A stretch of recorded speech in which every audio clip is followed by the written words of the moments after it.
ప్రేక్షక దేవుళ్లకు నమస్కారం. ఈ రోజు మనం చెప్పుకోబోయే విషయం సామాన్యం అనిపించవచ్చు, కానీ దాని ప్రభావం మాత్రం మన జీవితం మీద అసామాన్యం. మనందరికీ ఆరోగ్యం కావాలి, ఐశ్వర్యం కావాలి, అన్నింటికంటే ముఖ్యంగా మనశ్శాంతి కావాలి. ఇవన్నీ దక్కాలంటే మనం ఎంత కష్టపడుతున్నాం, ఎన్ని పూజలు చేస్తున్నాం. కానీ ప్రతిరోజు రాత్రిపూట మనకు తెలియకుండానే మనం చేసే ఒక చిన్న పొరపాటు మనం సంపాదించుకున్న పుణ్యాన్ని, మన ఆరోగ్యాన్ని, మన మెదడులోని ప్రశాంతతను ఎలా హరించివేస్తోందో మీకు తెలుసా?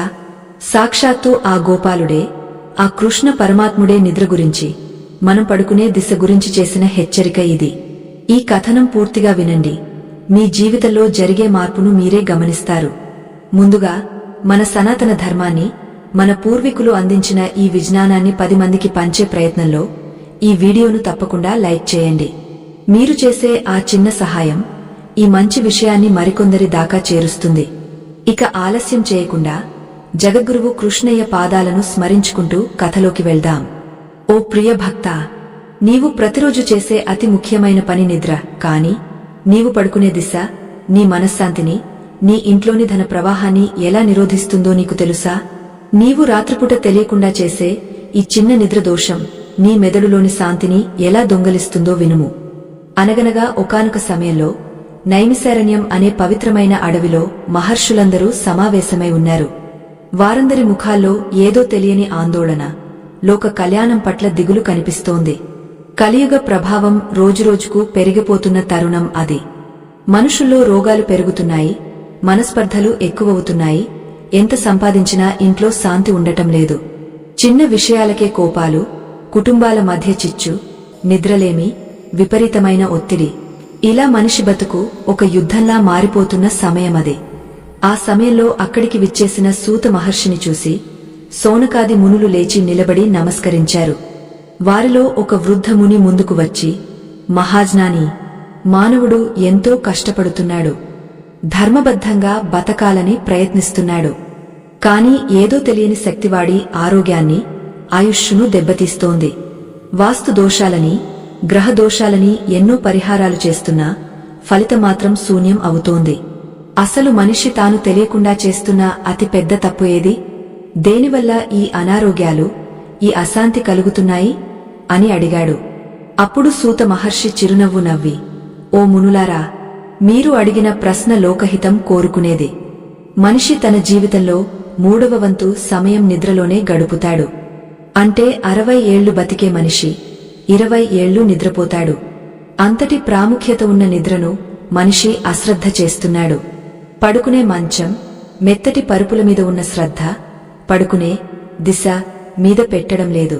పూర్వం ద్వాపర యుగంలో సాక్షాత్తు ఆ శ్రీకృష్ణ పరమాత్ముడు ధర్మరాజుకు వివరించిన ఒక అద్భుతమైన రహస్యముంది. దానిని శయన రహస్యం అంటారు. అంటే నిద్రించే పద్ధతి. ఆ గోపాలుడి హెచ్చరికను ఈరోజు మీకు వివరిస్తాను, శ్రద్ధగా ఆలకించండి అని కథ ప్రారంభించాడు. నాయనా, సృష్టిలో ప్రతిదీ ఒక శక్తి మీద ఆధారపడి నడుస్తుంది. మన శరీరం కేవలం మాంసపు ముద్ద కాదు, ఇదొక శక్తి కేంద్రం. అలాగే మనం నివసిస్తున్న ఈ భూమి కూడా కేవలం మట్టి గడ్డ కాదు, ఇదొక భారీ అయస్కాంత క్షేత్రం.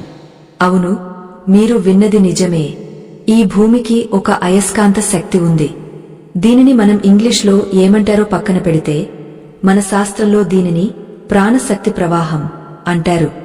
ఈ భూమికి ఉత్తర ధ్రువం, దక్షిణ ధ్రువం అనే 2 దిశలు అత్యంత శక్తివంతమైనవి. ఈ 2 దిశల మధ్య నిరంతరం ఒక విద్యుత్ ప్రవాహం, ఒక అయస్కాంత శక్తి ప్రవహిస్తూ ఉంటుంది. మరి మన శరీరం మాటేమిటి? మన శరీరం కూడా ఒక చిన్న అయస్కాంతమే కదా. మన గుండె రక్తాన్ని పంపిణీ చేస్తున్నప్పుడు మన శరీరంలో కూడా ఒక విద్యుత్ క్షేత్రం ఏర్పడుతుంది. మన పూర్వీకులు వేల సంవత్సరాల క్రితమే ఈ విషయాన్ని గుర్తించారు. మనిషి శిరస్సు అంటే తల భాగం ఉత్తర ధ్రువంగాను, పాదాలు దక్షిణ ధ్రువంగాను పనిచేస్తాయని శాస్త్రం చెబుతోంది. ఇక్కడే అసలు సమస్య మొదలవుతుంది. లోకంలో ఒక సామాన్యమైన సూత్రం ఉంది. 2 సమాన ధ్రువాలు ఒకదానికొకటి వికర్షించుకుంటాయి, అంటే దూరంగా నెట్టివేసుకుంటాయి. వ్యతిరేక ధ్రువాలు ఆకర్షించుకుంటాయి. ఇది ప్రకృతి సహజం. ఇప్పుడు మీరు ఆలోచించండి. భూమికి ఉత్తర దిశ ఉంది, మీ శరీరానికి ఉత్తర దిశ మీ తల. మీరు గనుక మీ తలని ఉత్తర దిశగా పెట్టి పడుకుంటే ఏమవుతుంది? భూమి యొక్క ఉత్తర ధ్రువం, మీ తల అనే ఉత్తర ధ్రువం రెండూ ఒకే దిశలో ఉండటం వల్ల విపరీతమైన వికర్షణ శక్తి పుడుతుంది. అంటే భూమి యొక్క అయస్కాంత శక్తి మీ మెదడులోని నాడులను, రక్త ప్రవాహాన్ని బలంగా నెట్టివేస్తుంది. దీనివల్ల ఏం జరుగుతుందో తెలుసా? గోపాలుడు చెప్పిన ఆ హెచ్చరిక ఎంత భయంకరమైనదో, ఎంత వాస్తవమైనదో ఇప్పుడు వివరిస్తాను. ప్రతి అక్షరం జాగ్రత్తగా వినండి. ఒక మనిషి రాత్రంతా కష్టపడి ఇంటికి వచ్చి ప్రశాంతంగా నిద్రపోవాలని కోరుకుంటాడు. కాని తెలియక తన తలని ఉత్తర దిక్కుగా పెట్టి పడుకున్నాడనుకోండి. ఆ రాత్రంతా అతని శరీరం భూమి యొక్క శక్తితో యుద్ధం చేస్తూనే ఉంటుంది. బయటకి శరీరం నిశ్చలంగా ఉన్నట్లు కనిపిస్తుంది, కాని లోపల రక్త ప్రవాహంలో అలజడి రేగుతుంది. భూమి యొక్క అయస్కాంత క్షేత్రం ఎంత బలమైనదంటే అది మన మెదడులోని సూక్ష్మమైన రక్తనాళాల మీద ఒత్తిడిని పెంచుతుంది. కృష్ణ పరమాత్ముడు ధర్మరాజుతో అంటాడు కదా, ఓ ధర్మరాజా, ఉత్తర దిశ కుబేరుడి స్థానం, ధ్రువ నక్షత్రముండే స్థానం, అత్యంత పవిత్రమైన స్థానం. ఆ దిశగా తలపెట్టి పడుకోవడమంటే ఆ దిశ నుండి వచ్చే శక్తిని మనం ధిక్కరించడమే అవుతుంది. అది ఆధ్యాత్మికంగా దోషం మాత్రమే కాదు, ఆరోగ్యపరంగా మృత్యువుకు దగ్గరి దారి. ఎందుకలా? మన రక్తంలో ఇనుము అనే ధాతువు ఉంటుంది. హిమోగ్లోబిన్ రూపంలో ఉండే ఈ ఇనుము అయస్కాంత శక్తికి స్పందిస్తుంది.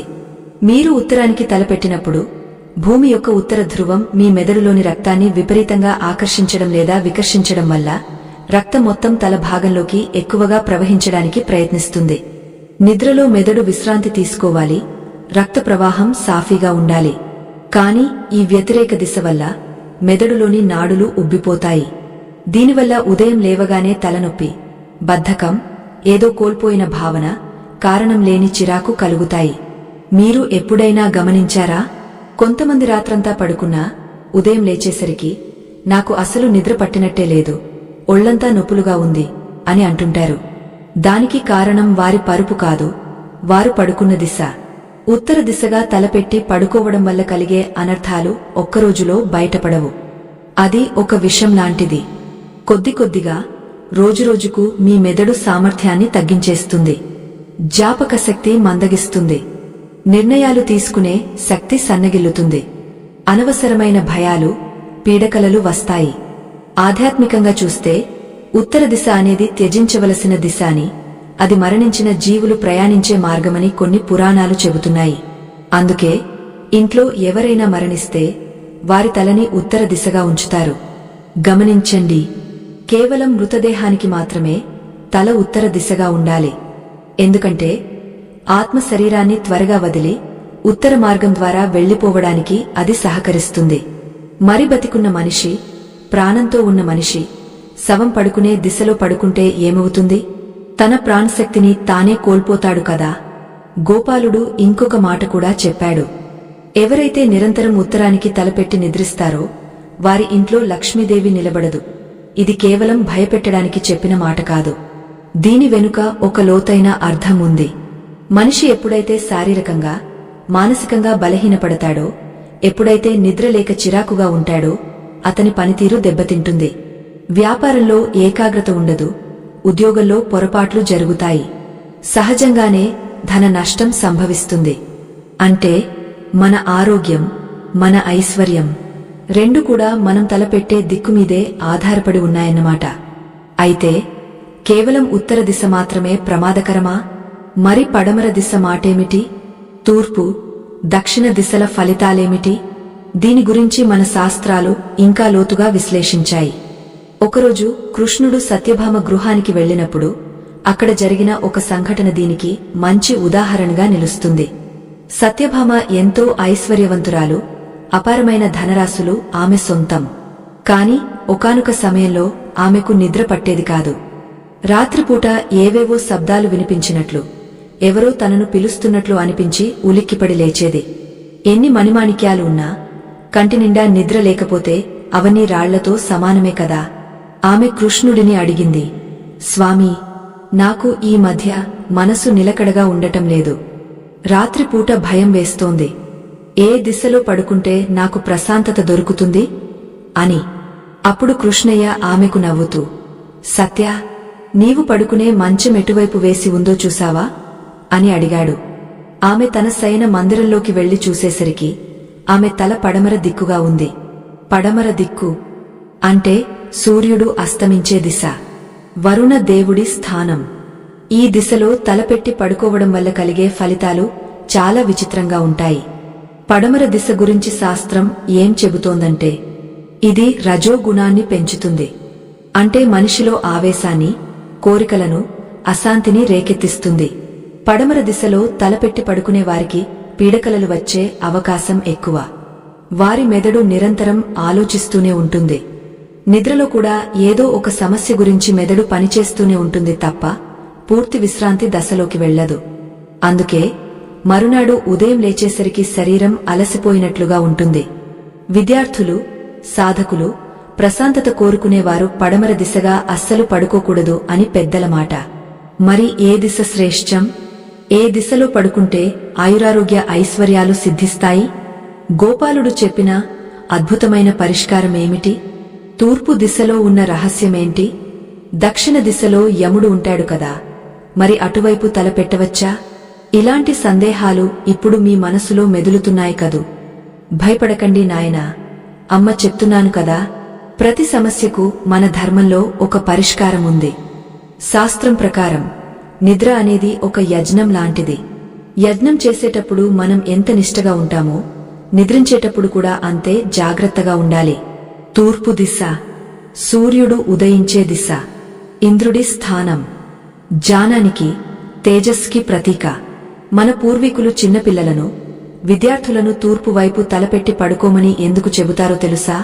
తూర్పు దిశలో ఒక అద్భుతమైన సానుకూల శక్తి ప్రవాహం ఉంటుంది. సూర్యకిరణాలు పడే ఈ దిశలో ప్రాణశక్తి, కాస్మిక్ ఎనర్జీ సమృద్ధిగా ఉంటుంది. ఎవరైతే తూర్పు దిక్కుగా తలపెట్టి పడుకుంటారో వారి మెదడు చురుగ్గా మారుతుంది.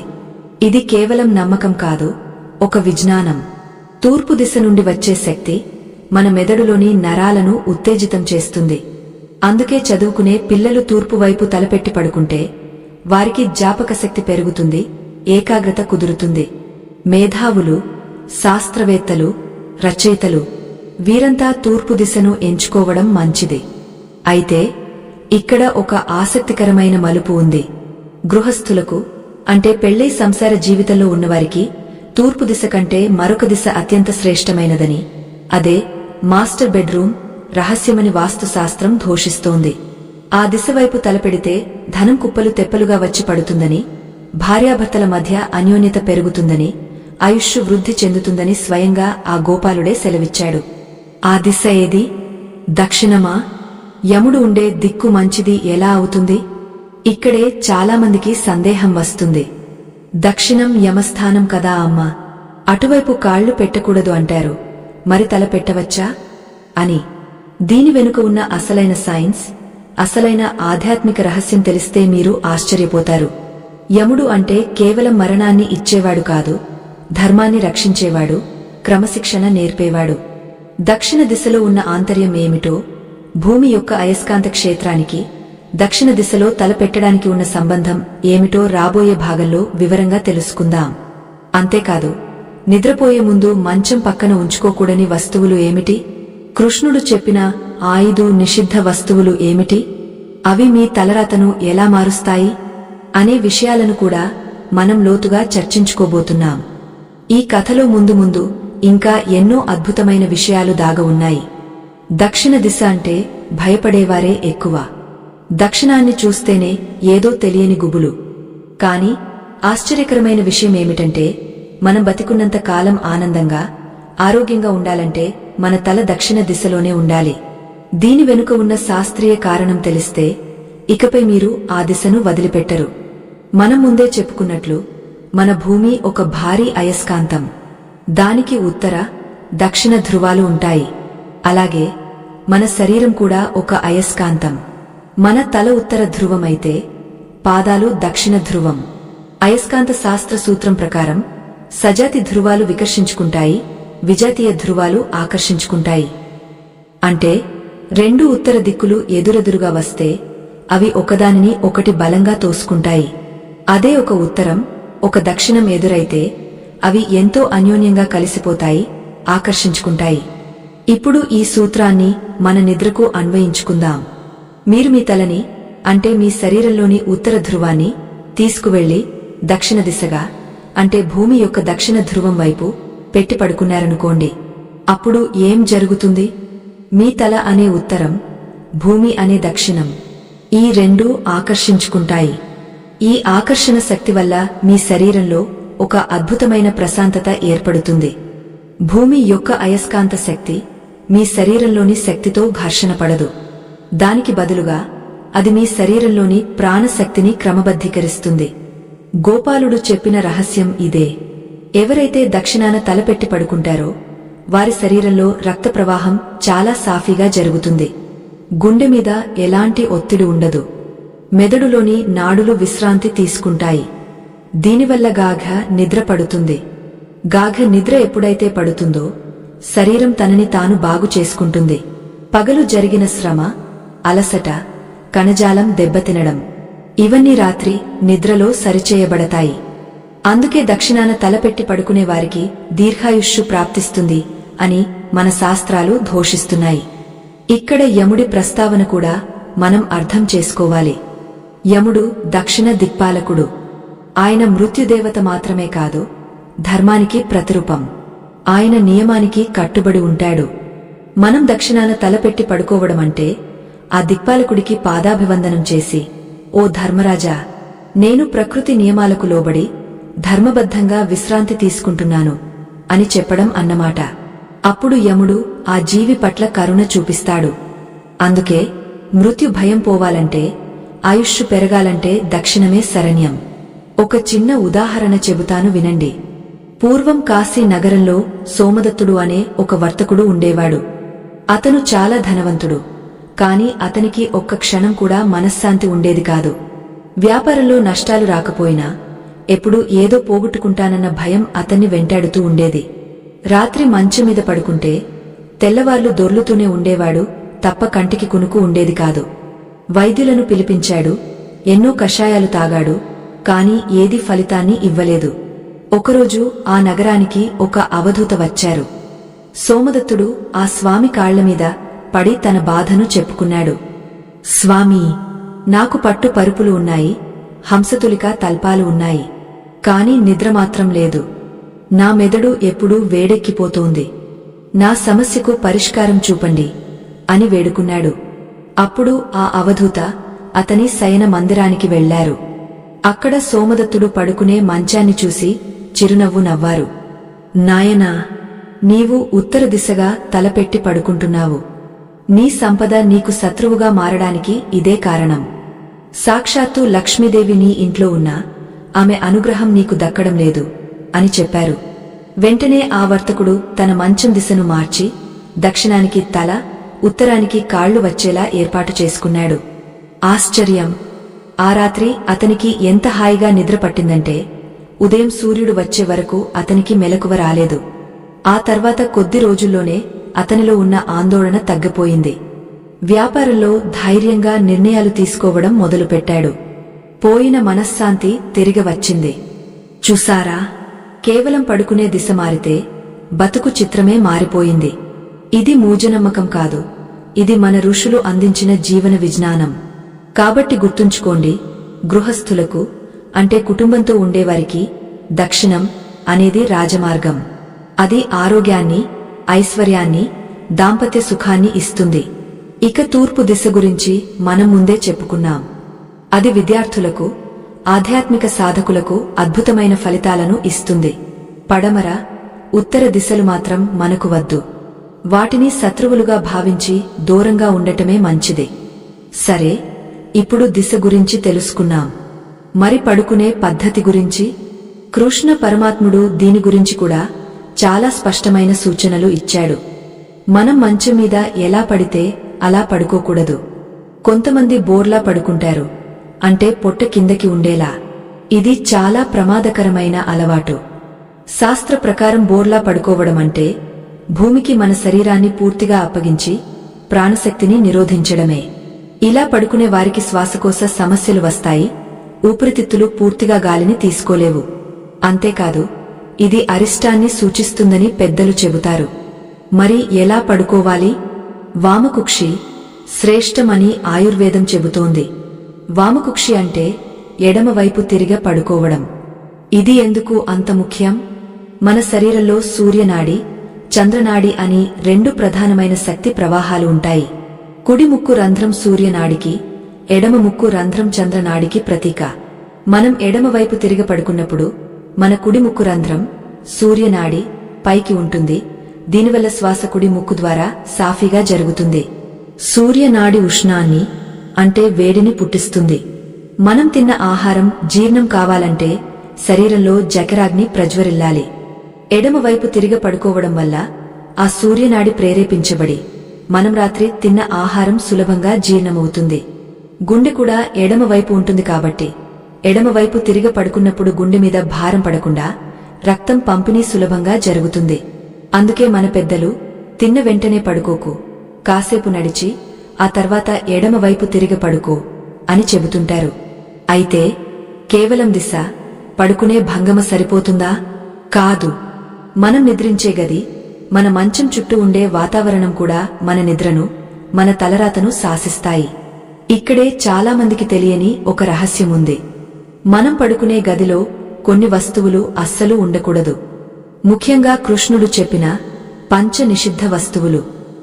ఇవి గనుక మీ పడక గదిలో లేదా మీ మంచం కింద ఉంటే మీరు ఎంత మంచి దిశలో పడుకున్నా ఫలితముండదు.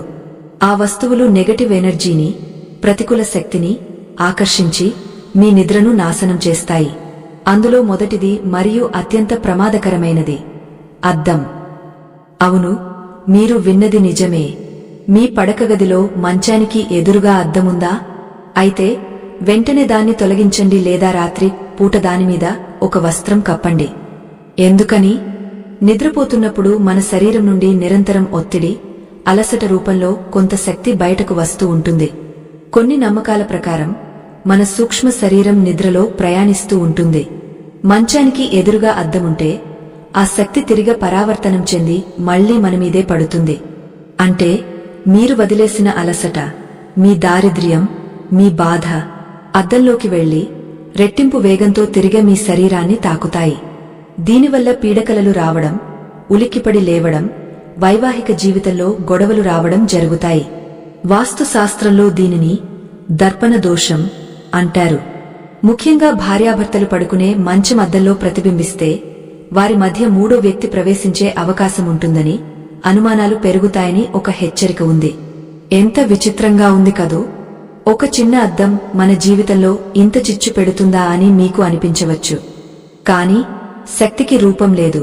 అది ఏ రూపంలోనైనా పనిచేస్తుంది. రెండవ వస్తువు నీరు. పూర్వం రోజుల్లో మంచం కింద రాగ చెంబులో నీళ్లు పెట్టుకుని పడుకునేవారు. అది వేరే విషయం. కాని ఇప్పుడు చాలామంది మంచం తలవైపు లేదా మంచం కింద ప్లాస్టిక్ బాటిల్స్లోనో జగ్గుల్లోనో నీళ్లు పెట్టుకుంటున్నారు. వాస్తు ప్రకారం నిద్రించే చోట కదిలే నీరు ఉండకూడదు. నీరు అంటే చంద్రుడికి ప్రతీక. చంద్రుడు చంచల స్వభావుడు. మన తల దగ్గర లేదా మంచం కింద నీరుంటే మన మనస్సు కూడా నీళ్లలాగే చంచలంగా మారుతుంది. స్థిరమైన నిర్ణయాలు తీసుకోలేరు. అంతేకాదు జలుబు, కఫం వంటి సమస్యలు వేధిస్తాయి. దాహం వేస్తే తాగడానికి నీళ్లు పక్కన బల్లమీద ఉండవచ్చు, కాని మంచం కింద మాత్రం ఉండకూడదు. మూడవ వస్తువు చెప్పులు లేదా పాదరక్షలు. మనం బయట అంతా తిరుగుతాం, ఎక్కడెక్కడి నుండో వస్తాం. ఆ చెప్పులకు ఎంతో ధూళి, ఎన్నో రకాల క్రిములు, కంటికి కనిపించని ప్రతికూల శక్తులు అంటుకుని ఉంటాయి. ఇంటికి రాగానే బద్ధకంతో చాలామంది ఆ చెప్పులను మంచం కిందకి తోసేస్తారు లేదా మంచం పక్కనే వదిలేస్తారు. మనం నిద్రించేటప్పుడు మన తల, మన ముక్కు ఆ చెప్పులకు దగ్గరగా ఉంటే ఆ దుర్వాసన మరియు ఆ నెగటివ్ వైబ్రేషన్స్ మన శ్వాస ద్వారా లోపలికి వెళ్తాయి.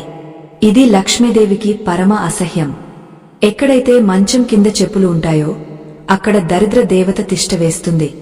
ధనం ఆవిరైపోతుంది, అప్పులు పెరుగుతాయి. కాబట్టి పడుకునే ముందు చెప్పులను మంచానికి దూరంగా, గది బయట లేదా ఒక మూలను ఉంచడం అలవాటు చేసుకోండి. నాలుగవది ఎలక్ట్రానిక్ పరికరాలు. ఆ రోజుల్లో ఇవి లేకపోవచ్చు, కాని ఈ కాలానికి ఇది అతి పెద్ద శాపం. గోపాలుడు చెప్పిన సూత్రం ప్రకారం మన చుట్టూ ఉండే తరంగాలు మన మెదడును ప్రభావితం చేస్తాయి. ఈ రోజుల్లో మనం తలగడ కింద ఫోన్ పెట్టుకుని పడుకుంటున్నాం. ఆ ఫోన్ నుండి వచ్చే రేడియేషన్, నిరంతరం వచ్చే సిగ్నల్స్ మన మెదడులోని సున్నితమైన నరాలను దెబ్బతీస్తాయి. ఇది నిద్రలేమికి ప్రధాన కారణం. తెల్లవార్లు ఫోన్ చూస్తూ ఆ నీలి రంగు కాంతి కళ్లలో పడుతుంటే నిద్రను కలిగించే మెలటోనిన్ అనే హార్మోన్ ఉత్పత్తి ఆగిపోతుంది.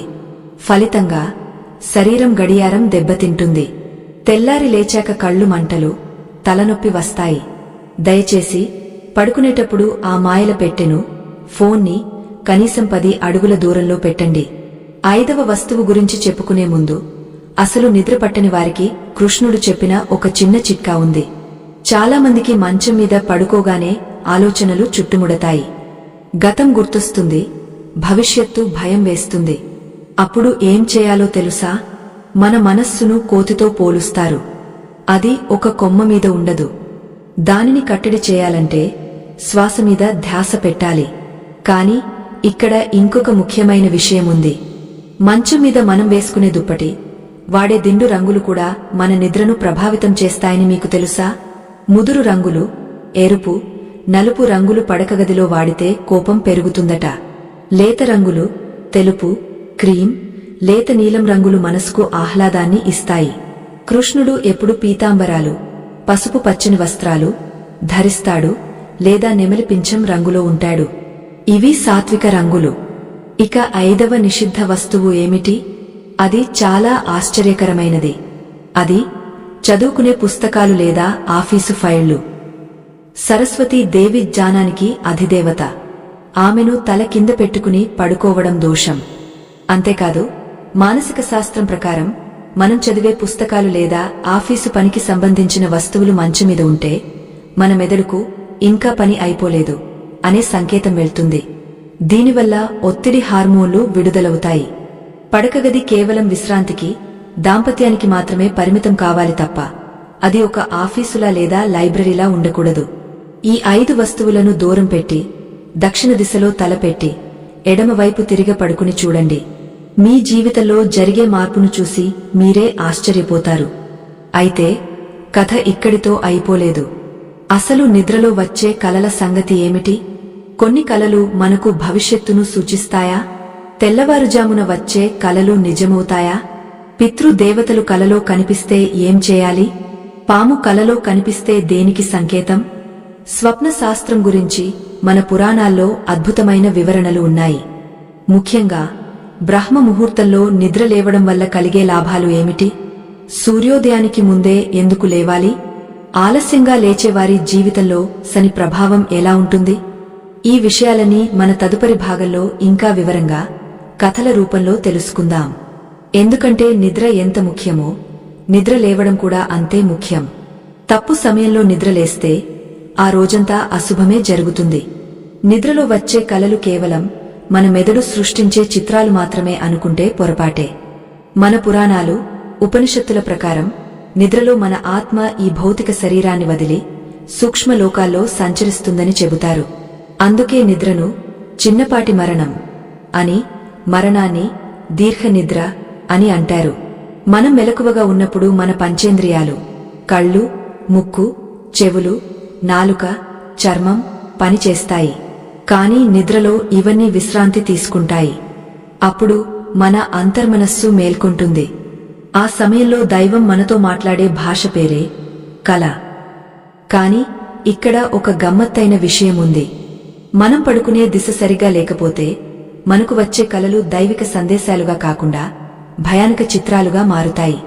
ఉదాహరణకు, ఉత్తర దిశగా తలపెట్టి పడుకునే వారికి తరచుగా ఎత్తైన ప్రదేశం నుండి కింద పడిపోతున్నట్లు, ఎవరో తమను తరుముతున్నట్లు లేదా దెయ్యాలు, భూతాలు కనిపించినట్లు కలలు వస్తాయి.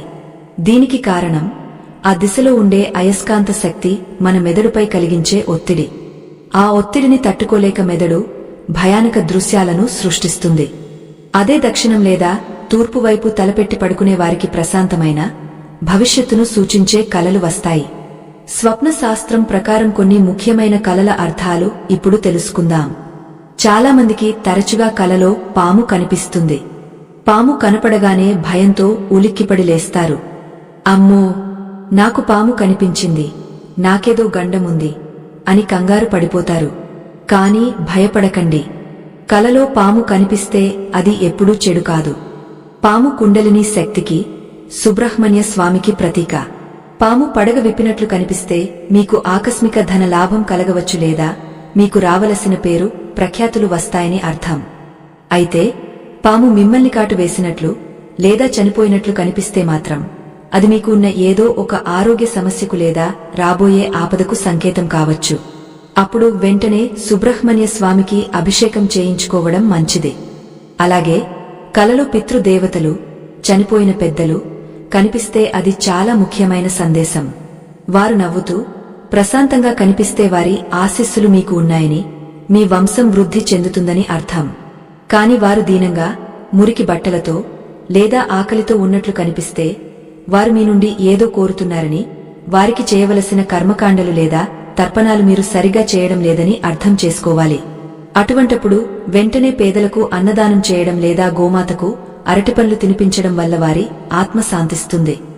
ఇంకొక అద్భుతమైన కల ఏమిటంటే దేవాలయం. కలలో మీరు గుడికి వెళ్ళినట్లు లేదా దేవుడి విగ్రహాన్ని చూసినట్లు అనిపిస్తే అది సాక్షాత్తు భగవంతుని పిలుపు. మీ కష్టాలు తీరబోతున్నాయని, దైవానుగ్రహం మీమీద ఉందని దానికి అర్థం. అలాగే నీరు, నదులు, సముద్రం కనిపిస్తే మీ కర్మలు ప్రక్షాళన అవుతున్నాయని, మనస్సు నిర్మలం కాబోతోందని సంకేతం. అయితే పీడకలలు వచ్చినప్పుడు ఏం చేయాలి? ఒకవేళ రాత్రి ఏదైనా చెడ్డ కల వచ్చి మెలకువ వస్తే వెంటనే లేచి కాళ్లు చేతులు కడుక్కుని ఓం నమో నారాయణాయ అని 3 సార్లు జపించి ఆ తర్వాత మళ్లీ పడుకోవాలి. లేదంటే ఉదయం లేచాక ఆ కలను తులసి మొక్కకుగాని గోమాతకుగాని చెప్పాలి. నాకు ఇలాంటి పీడకల వచ్చింది, దాని ప్రభావం నామీద పడకుండా చూడు తల్లి అని చెప్పుకుంటే ఆ దోషం తొలగిపోతుంది. ముఖ్యంగా చెడ్డ కలలు ఎవరికి, మనుషులకు చెప్పకూడదు. చెబితే వాటి ప్రభావం పెరుగుతుందట. మంచి కలలు వస్తే మాత్రం దాచుకోవాలి, అప్పుడే అవి ఫలిస్తాయి. ఇప్పుడు నిద్ర గురించి తెలుసుకున్నాం, కలల గురించి తెలుసుకున్నాం. కాని వీటన్నింటికంటే ముఖ్యమైన ఘట్టం మరొకటి ఉంది. అదే నిద్ర లేవడం. ఈ రోజుల్లో చాలామంది చేస్తున్న అతి పెద్ద తప్పు సూర్యుడు నడినెత్తికి వచ్చేదాకా నిద్రపోవడం. రాత్రి ఆలస్యంగా పడుకున్నాను కదా, ఉదయం లేట్గా లేస్తాను అని చాలామంది అనుకుంటారు. కాని ప్రకృతికి మీ కారణాలు అనవసరం. సూర్యుడు ఉదయించిన తర్వాత కూడా నిద్రపోయేవారిని దరిద్ర దేవత ఆవహిస్తుంది. ఇది కఠినమైన మాటే, కాని ఇది పరమ సత్యం. మన శాస్త్రంలో బ్రహ్మ ముహూర్తం అనే ఒక సమయం ఉంది. సూర్యోదయానికి సుమారు గంటన్నర ముందు సమయాన్ని బ్రహ్మ ముహూర్తం అంటారు. అంటే సుమారు తెల్లవారుజామున 3:30 గంటల నుండి 5:30 గంటల వరకు. ఈ సమయం ఎందుకు అంత ప్రత్యేకం?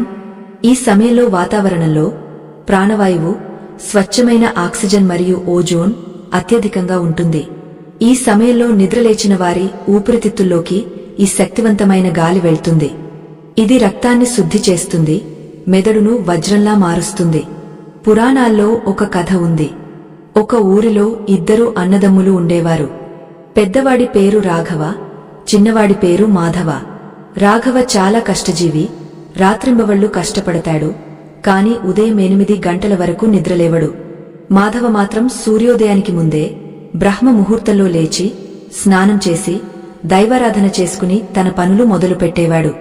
రాఘవ ఎప్పుడూ అడిగేవాడు, తమ్ముడు, నేను నీకంటే ఎక్కువ గంటలు పనిచేస్తున్నాను, రాత్రి పొద్దుపోయేదాకా మేల్కుంటున్నాను. కాని నాకెప్పుడు ఏదో ఒక అనారోగ్యం, చేతిలో చిల్లిగవ్వ నిలబడదు. నువ్వు మాత్రం ఎప్పుడు కళకళలాడుతూ ఉంటావు, నీ ముఖంలో ఆ తేజస్సు ఎలా సాధ్యం అని. దానికి మాధవ చెప్పిన సమాధానం ఈనాటి తరానికి ఒక గొప్ప గుణపాయం. అన్నా, లక్ష్మీదేవి సంచరించే సమయం బ్రహ్మ ముహూర్తం. ఆ సమయంలో ఆమె ప్రతి ఇంటి ముందు తిరుగుతూ ఉంటుంది. ఎవరి ఇంటి వాకిలి శుభ్రంగా ఉండి ఎవరు నిద్రలేచి దీపం పెట్టి సిద్ధంగా ఉంటారో వారి ఇంట్లోకి ఆమె ప్రవేశిస్తుంది. ఎవరు తలుపులు మూసుకుని ముసుగు తన్ని నిద్రపోతుంటారో వారిని చూసి ఆమె వెనుదిరుగుతుంది. అప్పుడు ఆమె వెనకాలే ఉండే ఆమె అక్క అలక్ష్మి, దరిద్ర దేవత, ఆ ఇంట్లోకి ప్రవేశిస్తుంది. నేను బ్రహ్మ ముహూర్తంలో లేవడం వల్ల ప్రకృతిలోని దివ్యశక్తులను నా శరీరంలోకి ఆహ్వానిస్తున్నాను. నువ్వు సూర్యుడు వచ్చాక లేవడం వల్ల సూర్యుడి శక్తితో పోటీపడి నీ శక్తిని కోల్పోతున్నావు. నిజమే కదా. మనం గమనిస్తే ప్రపంచంలోని గొప్ప గొప్ప విజేతలందరూ కోటీశ్వరులు, ఋషులు, యోగులు, వీరందరికీ ఉన్న ఒకే ఒక ఉమ్మడి అలవాటు త్వరగా నిద్ర లేవడం. ఆ సమయంలో చదివిన చదువు మెదడులో శాశ్వతంగా నిలిచిపోతుంది. ఆ సమయంలో తీసుకున్న నిర్ణయాలు అద్భుతమైన ఫలితాలను ఇస్తాయి. అందుకే విద్యార్థులకు పరీక్షల సమయంలో తెల్లవారుజామున చదవమని చెబుతారు. అయితే నిద్ర ఎలా లేవాలి? అలారం మోగగానే ఉలిక్కిపడి లేవడం చాలా ప్రమాదకరం. ఇలా లేవడం వల్ల గుండె వేగం ఒక్కసారిగా పెరుగుతుంది, రక్తపోటులో మార్పులు వస్తాయి. నిద్ర లేవడానికి కూడా మన పెద్దలు ఒక శాస్త్రీయ పద్ధతిని, ఒక ఆచారాన్ని నేర్పించారు. మొట్టమొదట నిద్ర మెలకువ రాగానే కళ్ళు తెరవకుండా మంచమీద అలాగే పడుకుని మీ ఇష్టదైవాన్ని ఒక్కసారి స్మరించుకోండి. ఈ కొత్త రోజును నాకు ప్రసాదించినందుకు ధన్యవాదాలు దేవా అని కృతజ్ఞత చెప్పుకోండి. ఆ తర్వాత మెల్లగా మీ కుడివైపుకు తిరిగి లేవాలి. ఎందుకంటే మనం నిద్రలో ఉన్నప్పుడు మన శరీరం విశ్రాంతి దశలో ఉంటుంది. అకస్మాత్తుగా లేస్తే గుండె మీద భారం పడుతుంది. కుడివైపుకు తిరగడం వల్ల మన సూర్యనాడి యాక్టివేట్ అవుతుంది. ఇది శరీరానికి చురుకుదనాన్ని ఇస్తుంది, జీర్ణ వ్యవస్థను సిద్ధం చేస్తుంది. లేచి కూర్చున్న తర్వాత ఏం చేయాలి? చాలామంది లేవగానే పక్కన ఉన్న ఫోన్ కోసం వెతుకుతారు. వాట్సాప్లో మెసేజ్లు, ఫేస్బుక్లో లైకులు చూస్తారు. ఇది మహాపాపం. రోజు ప్రారంభమే ఇతరుల చెత్తను మెదడులో నింపుకోవడం వల్ల ఆ రోజంతా అలాగే తయారవుతుంది. మరి ఏం చూడాలి? మీ అరచేతులను చూడాలి. అవును, మీ 2 అరచేతులను ఒక దగ్గర చేర్చి వాటిని పుస్తకంలా తెరిచి చూడాలి. దీని వెనుక ఒక గొప్ప మంత్రం, ఒక గొప్ప అర్థం ఉంది. కరాగ్రే వసతే లక్ష్మి, కరమధ్యే సరస్వతి, కరములే స్థితా గౌరీ, ప్రభాతే కరదర్శనం. దీని అర్థం ఏమిటంటే మన చేతివేళ్ల చివర లక్ష్మీదేవి ఉంటుంది. ధనం మన వేలి చివరలతోనే సంపాదిస్తాం. చేతి మధ్యలో సరస్వతీదేవి ఉంటుంది. జానం మన చేతి రాతలోనే ఉంటుంది. చేతి మణికట్టు దగ్గర గౌరీదేవి, శక్తి స్వరూపిణి ఉంటుంది. ఉదయాన్నే మన చేతులను మనం చూసుకోవడమంటే నా జీవితం నా చేతిలో ఉంది, ఈరోజు నేను చేయబోయే పనుల ద్వారా ధనాన్ని, జానాన్ని, శక్తిని పొందుతాను అని మనకు మనమే ఆత్మవిశ్వాసాన్ని ఇచ్చుకోవడం. ఈ మంత్రాన్ని పఠించి ఆ అరచేతులను ఒకదానితో ఒకటి రుద్ది ఆ వెచ్చదనాన్ని కళ్లమీద, ముఖం మీద అద్దుకోవాలి. దీనివల్ల చేతుల్లో ఉన్న విద్యుత్ శక్తి కళ్ల ద్వారా నాడుల్లోకి ప్రవహించి కంటిచూపును మెరుగుపరుస్తుంది, నిద్రమత్తును వదిలిస్తుంది. ఎంత గొప్ప సైన్స్ దాగా ఉందో చూసారా మన ఆచారాల్లో. ఇప్పుడు మంచం దిగాలి. ఎలా దిగాలి? మంచం మీద నుండి కాలు కింద పెట్టే ముందు ఒక క్షణం ఆగి భూదేవికి నమస్కరించాలి. మనం రోజంతా ఈ భూమి మీద నడుస్తాం, కాళ్లతో తొక్కుతాం, మలమూత్రాలు విసర్జిస్తాం, చెత్త వేస్తాం. అయినా ఆ తల్లి మనల్ని భరిస్తోంది. అందుకే ఓ భూమాత, నీమీద కాలు పెడుతున్నందుకు నన్ను క్షమించు అని మనసులో అనుకుని కుడికాలును ముందుగా నేలమీద పెట్టాలి. దీనికి ఒక శ్లోకముంది. సముద్రవసనే దేవి పర్వతస్తన మండలే విష్ణుపత్ని నమస్తుభ్యం పాదస్పర్శం క్షమస్వమే. సముద్రాలే వస్త్రాలుగా, పర్వతాలే స్తనాలుగా కలిగిన ఓ విష్ణుపత్ని భూమాత, నీకు నమస్కరిస్తున్నాను. నా పాదం మోపుతున్నందుకు నన్ను క్షమించు. ఇలా రోజును ప్రారంభిస్తే ఆ రోజు మీకు ఎదురు ఉండదు. ఆ రోజు మీరు చేసే ప్రతి పనిలో విజయం సిద్ధిస్తుంది. ఒక పాజిటివ్ ఎనర్జీ మీ చుట్టూ రక్షణ కవచంలా ఏర్పడుతుంది. కానీ లేచిన వెంటనే ఏం చేయాలి? చాలామంది బెడ్ కాఫీలు, బెడ్ టీలు తాగుతారు. నోరు కూడా కడగకుండా వేడివేడి టీ తాగడం వల్ల నోటిలో రాత్రంతా చేరిన బ్యాక్టీరియా కడుపులోకి వెళ్లి అనేక రోగాలకు కారణమవుతుంది. ఆయుర్వేదం ప్రకారం ఉదయం లేచిన వెంటనే చేయవలసిన మొట్టమొదటి పని ఉషాపానం, అంటే నీరు తాగడం. ఇది అమృతంతో సమానం. అసలు ఉదయం లేవగానే నీరు ఎందుకు తాగాలి? బ్రష్ చేయకముందే తాగాలా? వేడి నీళ్లు తాగాలా? చల్లని నీళ్లు తాగాలా? రాగపాత్రలో నీళ్లే ఎందుకు శ్రేష్టం? ఈ ఉషాపానం వల్ల ఎన్ని మొండి వ్యాధులు తగ్గుతాయో, ఎంతటి అద్భుతమైన ఆరోగ్యం సొంతమవుతుందో, దాని వెనుక ఉన్న ఆయుర్వేద రహస్యాలు ఏమిటో మనం వచ్చే భాగంలో సవివరంగా తెలుసుకుందాం. అంతేకాదు, స్నానం చేసేటప్పుడు నీటిలో వేసుకోవాల్సిన కొన్ని వస్తువుల గురించి, అవి మన దరిద్రాన్ని ఎలా వదిలిస్తాయో కూడా రాబోయే కథలో చెప్పుకుందాం. మిత్రులారా, గోపాలుడి హెచ్చరిక ఇంకా పూర్తి కాలేదు. నిద్ర, మెలకువ, నీరు, ఆహారం ఇవన్నీ ఒక గొలుసుకట్టు చర్యలు. ఏ ఒక్కటి తప్పినా ఆరోగ్యం, ఐశ్వర్యం దెబ్బతింటాయి. ఈ జ్ఞాన యజ్ఞంలో నాతో పాటు ప్రయాణించండి. ఉషాపానం. ఈ మాట వినగానే ఏదో పెద్ద క్రతువు అనుకోకండి. ఉషస్సు అంటే తెల్లవారుజాము, పానం అంటే తాగడం. సూర్యోదయానికి ముందే నీరు తాగడాన్ని ఉషాపానం అంటారు. మన శరీరంలో ఉన్న 70% రోగాలకు కారణం మనం ఉదయం లేవగానే చేసే చిన్న చిన్న పొరపాట్లే. చాలామంది లేవగానే బ్రష్ చేసుకుని అప్పుడు కాఫీయో, టీయో లేదా నీళ్ళో తాగుతారు. కాని ఆయుర్వేదం ఏం చెబుతోందో తెలుసా? లేవగానే పళ్ళు కూడా తోముకోకుండా నీళ్లు తాగాలి అని. వినడానికి కాస్త ఇబ్బందిగా, అసహ్యంగా అనిపించవచ్చు. ఏంటమ్మా, రాత్రంతా నోట్లో ఉన్న క్రిములు కడుపులోకి వెళ్తాయి కదా అని మీరు అడగవచ్చు. కాని ఇక్కడే ప్రకృతి మనకు ఒక అద్భుతమైన వరాన్ని ఇచ్చింది. మన నోటిలో ఊరే లాలాజలం సాధారణమైన ద్రవం కాదు, అది ఒక దివ్య ఔషధం. రాత్రి మనం నిద్రపోతున్నప్పుడు మన నోటిలో ఊరే ఆ లాలాజలంలో ఎన్నో రకాల ఔషధ గుణాలు తయారవుతాయి. దానికి క్షారగుణం ఉంటుంది. మన కడుపులో ఉండేది ఆమ్లగుణం, యాసిడ్. మీరు గమనించే ఉంటారు, ఉదయం లేవగానే చాలామందికి కడుపులో మంటగా, పుల్లటి తేన్పులు వస్తుంటాయి. దానికి కారణం కడుపులో ఆమ్లాలు పెరిగిపోవడమే. మనం ఉదయం లేవగానే పళ్ళు తోముకుని ఆ లాలాజలాన్ని బయట ఉంచేస్తున్నాం.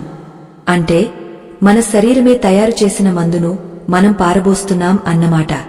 దానికి బదులుగా లేవగానే నీళ్లు తాగితే ఆ లాలాజలం నీటితో కలిసి కడుపులోకి వెళ్తుంది. అక్కడ ఉన్న ఆమ్లాలతో చర్య జరిపి కడుపుని చల్లబరుస్తుంది. ఇది గ్యాస్ ట్రబుల్, ఎసిడిటీ వంటి సమస్యలకు శాశ్వత పరిష్కారం. అడవిలో జంతువులను చూడండి. అవి ఉదయం లేవగానే పళ్ళు తోముకుంటాయా? లేదు. అయినా వాటి దంతాలు, వాటి జీర్ణశక్తి మనకంటే ఎంతో బలంగా ఉంటాయి.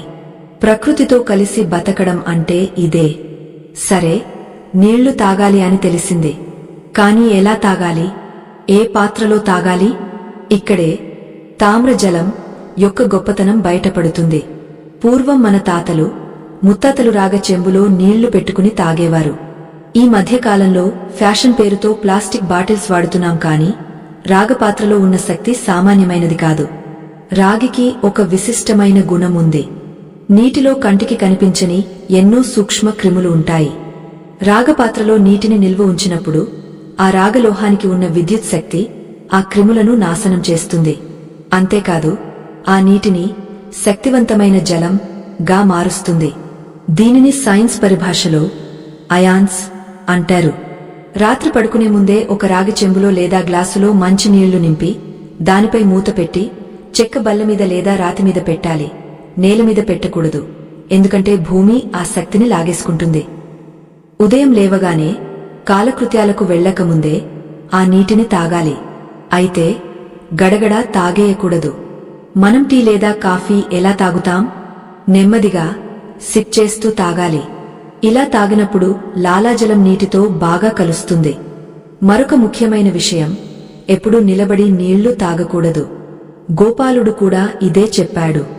నిలబడి నీళ్లు తాగితే ఆ నీరు వేగంగా కిందకు ప్రవహించి మూత్రపిండాల మీద ఒత్తిడిని కలిగిస్తుంది. అంతేకాదు, కీళ్ల నొప్పులు రావడానికి ప్రధాన కారణం నిలబడి నీళ్లు తాగడమే అని ఆయుర్వేదం ఘోషిస్తోంది. కాబట్టి ఎప్పుడు కూర్చుని ప్రశాంతంగా వెన్ను నిటారుగా ఉంచి నీళ్లు తాగాలి. వీలైతే మాలాసనంలో, అంటే ఇండియన్ టాయిలెట్లో కూర్చున్నట్లుగా కూర్చుని తాగితే ఇంకా మంచిది. దీనివల్ల పొట్టమీద ఒత్తిడి పడి పేగుల్లో కదలిక వస్తుంది. ఇలా ఉదయం లేవగానే కనీసం 1/2 లీటరు నుండి 1 లీటరు వరకు నీళ్లు తాగాలి. మొదట్లో కష్టంగా అనిపించవచ్చు, వాంతి వచ్చినట్లు ఉండవచ్చు. కాని అలవాటు చేసుకుంటే మీ శరీరంలో అద్భుతమైన మార్పులు వస్తాయి. ఈ నీరు పేగుల్లోని మలినాలను, విష పదార్థాలను బయటకు నెట్టివేస్తుంది. మలబద్ధకమే సకల రోగాలకు మూలం అని పెద్దల మాట. ఎవరికైతే విరేచనం సాఫీగా అవ్వదో వారి శరీరం రోగాల పుట్టగా మారుతుంది. ఉషాపానం ఆ సమస్యను సమూలంగా తరిమికొడుతుంది. మీ ముఖంలో కాంతి పెరుగుతుంది, రక్తం శుద్ధి అవుతుంది, బరువు తగ్గుతారు. ఇది కేవలం నీరు కాదు, అమృతం. ఉషాపానం తర్వాత కాలకృత్యాలు ముగించుకుని మనం చేసే తదుపరి ముఖ్యమైన పని స్నానం. స్నానం అంటే ఏంటి? చాలామంది శరీరానికి అంటుకున్న మురికిని సబ్బుతో వదిలించుకోవడం అనుకుంటారు.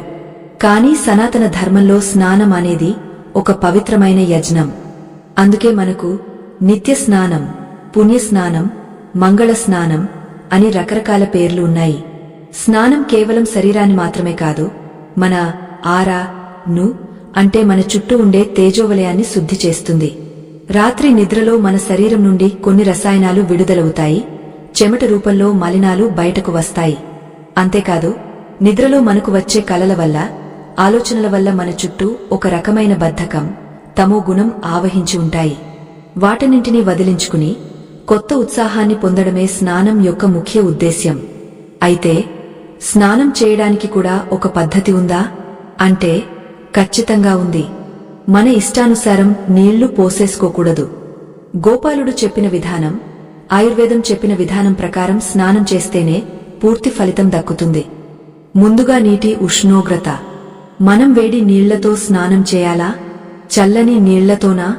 ఇది మీ శరీరాన్ని బట్టి, వయస్సును బట్టి మారుతుంది. విద్యార్థులు, యువకులు, సాధకులు చల్లని నీటితో స్నానం చేయడం అత్యుత్తమం.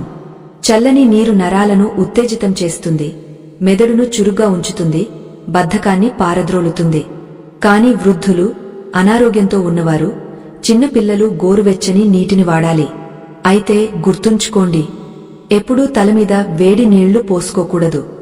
తల స్నానం ఎప్పుడు చల్లని నీటితో లేదా గోరువెచ్చగా, శరీర ఉష్ణోగ్రతకు తగ్గట్టు ఉన్న నీటితోనే చేయాలి. తలమీద వేడి నీళ్లు పోస్తే కంటిచూపు మందగస్తుంది, జుట్టు రాలిపోతుంది, మెదడులోని నాడులు దెబ్బతింటాయి. కంఠం కింద భాగం వరకు మాత్రమే వేడి నీళ్లు వాడాలి. స్నానం చేసేటప్పుడు మనం చేసే అతి పెద్ద తప్పు, నేరుగా మగ్గుతో నీళ్లు తీసుకుని తలమీదో, భుజాలమీదో పోసేసుకోవడం. ఇది చాలా ప్రమాదకరం. మన శరీరం ఒక ఉష్ణోగ్రతలో ఉంటుంది. అకస్మాత్తుగా నీరు తలమీద పడగానే మెదడు ఉలిక్కిపడుతుంది, రక్త ప్రవాహం వేగంగా తలవైపు దూసుకువస్తుంది. దీనివల్ల కొన్నిసార్లు పక్షవాతం వచ్చే ప్రమాదం కూడా ఉంది. మరి సరైన పద్ధతి ఏమిటి? ముందుగా పాదాల మీద నీళ్లు పోసుకోవాలి. ఆ తర్వాత మోకాళ్లు, తొడలు, పొట్ట, భుజాలు, ఇలా కింద నుండి పైకి తడుపుకుంటూ రావాలి. దీనివల్ల శరీరంలోని వేడి క్రమంగా పైకి వెళ్తుంది, శరీరం నీటి ఉష్ణోగ్రతకు అలవాటు పడుతుంది. చివరగా తలమీద నీళ్లు పోసుకోవాలి. బాత్రూంలో షవర్ కింద నిలబడేవారు కూడా ముందుగా పాదాలు తడిసేలా చూసుకోవాలి. అంతేకాదు, స్నానం చేసేటప్పుడు మన మనస్సు ఎక్కడో ఉండకూడదు. చాలామంది స్నానం చేస్తూ ఆఫీసు కష్టాలనో, ఇంటి గొడవలనో ఆలోచిస్తుంటారు, లేదా సినిమా పాటలు పాడుతుంటారు. నీటికి జ్ఞాపకశక్తి ఉంటుంది. మీరు ఏ భావంతో స్నానం చేస్తారో ఆ భావం ఆ నీటి ద్వారా మీ శరీరంలోకి వెళ్తుంది. అందుకే మన ఋషులు స్నానం చేసేటప్పుడు పవిత్ర నదులను స్మరించుకోమని చెప్పారు. గంగే చ యమునే చైవ గోదావరి సరస్వతి నర్మదే సింధు కావేరి జలేస్మిన్ సన్నిధిం కురు. ఈ శ్లోకం యొక్క శక్తి అద్భుతం. దీని అర్థం, ఓ గంగా, యమున, గోదావరి, సరస్వతి, నర్మదా, సింధు, కావేరి నదులారా, మీ పవిత్ర జలాలతో ఈ నీటిని నింపండి. నేను మీ పవిత్ర జలాల్లో స్నానం చేస్తున్న భావనను నాకు కలిగించండి. కేవలం ఈ శ్లోకం చదివి మీ బకెట్లోని నీటిని చేతితో తాకి కళ్లకు అద్దుకుని స్నానం చేస్తే ఆ సాధారణ కుళాయి నీళ్లు కూడా గంగాజలం అంత పవిత్రంగా మారిపోతాయి. ఇది నమ్మకం మీద ఆధారపడిన విజ్ఞానం. భావన వస్తువును మారుస్తుంది. ఇంకొక అద్భుతమైన రహస్యం చెబుతాను వినండి. మీ జీవితంలో తరచుగా నరఘోష, దిష్టి దోషాలు లేదా తెలియని ఆటంకాలు ఎదురవుతున్నాయా? అయితే వారానికి కనీసం 2 సార్లైనా మీ స్నానం నీటిలో కల్లు ఉప్పు, దొడ్డు ఉప్పు వేసుకోండి. ఉప్పుకి ప్రతికూల శక్తిని లాగేసుకునే గుణం ఉంది. సముద్రంలో స్నానం చేస్తే దోషాలు పోతాయని అంటారు కదా, దానికి కారణం ఆ నీటిలో ఉండే ఉప్పు. కొంచెం కల్లు ఉప్పును నీటిలో కరిగించి ఆ నీటితో స్నానం చేస్తే మీ ఆరాలో పేరుకుపోయిన నెగటివ్ ఎనర్జీ తొలగిపోతుంది, మనస్సు తేలికపడుతుంది. మీకు తెలియకుండానే మీలో కొత్త ఉత్సాహం వస్తుంది. అలాగే ఆడవారు స్నానం చేసే నీటిలో చిటికెడు పసుపు వేసుకుంటే అది సౌభాగ్యాన్ని ఇస్తుంది, చర్మవ్యాధులను రాకుండా కాపాడుతుంది. వేపాకు వేసి మరిగించిన నీటితో స్నానం చేస్తే శరీరంలో ఉన్న విషక్రిములు చనిపోతాయి. ఇవన్నీ మన వంటింట్లో దొరికే వైద్యశాలలు. మనం వాటిని వదిలేసి రసాయనాలతో నిండిన సబ్బులు, షాంపూల వెంట పడుతున్నాం. స్నానం ముగిసిన తర్వాత శరీరాన్ని తుడుచుకునేటప్పుడు కూడా జాగ్రత్త అవసరం. టవల్తో గట్టిగా రుద్ది చర్మాన్ని ఎర్రగా మార్చేయకూడదు. సున్నితంగా అద్దుకోవాలి. ముఖ్యంగా వెన్ను భాగం తుడుచుకునేటప్పుడు చాలా జాగ్రత్తగా ఉండాలి, ఎందుకంటే అక్కడ శక్తి కేంద్రాలు ఉంటాయి. ఇప్పుడు స్నానం అయింది, శరీరం శుభ్రపడింది, మనస్సు పవిత్రమైంది. ఆ తర్వాత మనం ధరించే వస్త్రాలు కూడా మన మానసిక స్థితిని ప్రభావితం చేస్తాయి. ఉతికిన శుభ్రమైన వస్త్రాలనే ధరించాలి. చిరిగిన బట్టలు, మాసిపోయిన బట్టలు దరిద్రానికి సంకేతం. ఇంట్లో ఉన్నాం కదా అని చిరిగిన బనియన్లు, నైటీలు వేసుకోకూడదు. మనం మనల్ని ఎలా గౌరవించుకుంటామో విశ్వం మనల్ని అలాగే గౌరవిస్తుంది. సరే, శుభ్రమైన బట్టలు కట్టుకున్నాం. ఇప్పుడు ప్రతి హిందువు ఇంట జరుగుతున్న అతి ముఖ్యమైన కార్యం దీపారాధన.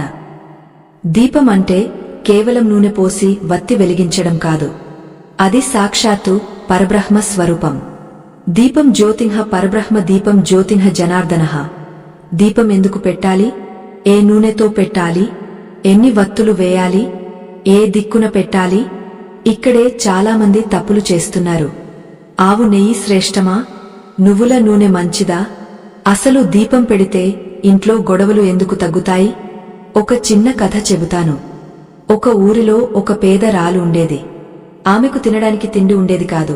కాని ప్రతిరోజు ఉదయం, సాయంత్రం తులసి కోట దగ్గర దేవుడి గదిలో దీపం పెట్టడం మాత్రం మానలేదు. అందరూ ఆమెను చూసి నవ్వేవారు.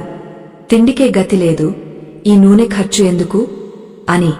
కాని ఆమె నమ్మకం వేరు. ఒకరోజు తుఫాను వచ్చింది, ఊరంతా చీకటి.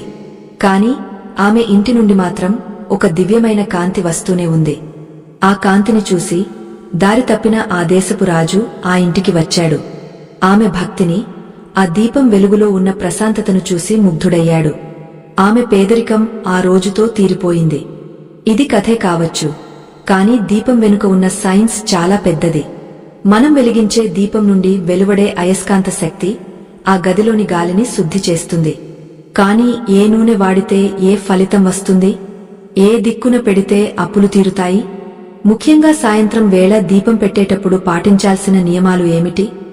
సంధ్యా దీపం ఇంట్లో లేకపోతే లక్ష్మీదేవి ఎందుకు రాదు? ఈ విషయాలన్నీ మనకు తెలియకుండానే మన తలరాతను మారుస్తుంటాయి. వచ్చే భాగంలో దీపారాధన రహస్యాలు మరియు పూజగదిలో మనం తెలియకుండా చేసే తప్పుల గురించి వివరంగా తెలుసుకుందాం. అంతేకాదు, మన ఇంటి ప్రధాన ద్వారం లక్ష్మీదేవికి స్వాగతం పలికేలా ఎలా ఉండాలో కూడా చెప్పుకుందాం. దీపం జ్యోతిః పరబ్రహ్మ. ఈ మాట మనం చిన్నప్పటి నుండి వింటూనే ఉన్నాం. కాని దాని అర్థం, అంతరార్థం తెలిసినవారు చాలా తక్కువ. దీపం అంటే కేవలం వెలుగునిచ్చే వస్తువు కాదు. అది అజ్ఞానం అనే చీకటిని పారద్రోలి జ్ఞానం అనే వెలుగుని ప్రసాదించే దివ్య సాధనం.